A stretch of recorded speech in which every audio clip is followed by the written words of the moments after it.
John chapter 6, verse 6. He asked this to test him, for he himself knew what he was going to do. This is a parenthetical statement, so some translations will put parentheses around this. This is the narrator, John, interjecting into the story. And if you remember, this huge crowd is gathered, and Jesus leans over, he elbows Philip and says, hey, where are we going to find a place to buy enough bread for all these people? And then this little statement. And then other translations sometimes will put a name in there to create some clarity because of just all these personal pronouns. He, Jesus, asked this to test him, Philip, for he, Jesus, himself knew what he, Jesus, was going to do. And so you might see that. I just think that's just a way to clarify it. It's just sometimes can be helpful.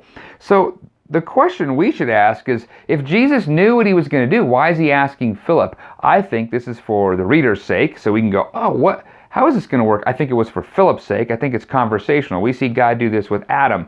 Adam and Eve are hiding, and God kind of does this, where are you thing.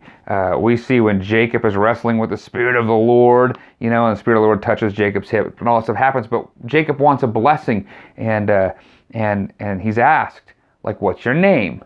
Like God wants to hear him say it.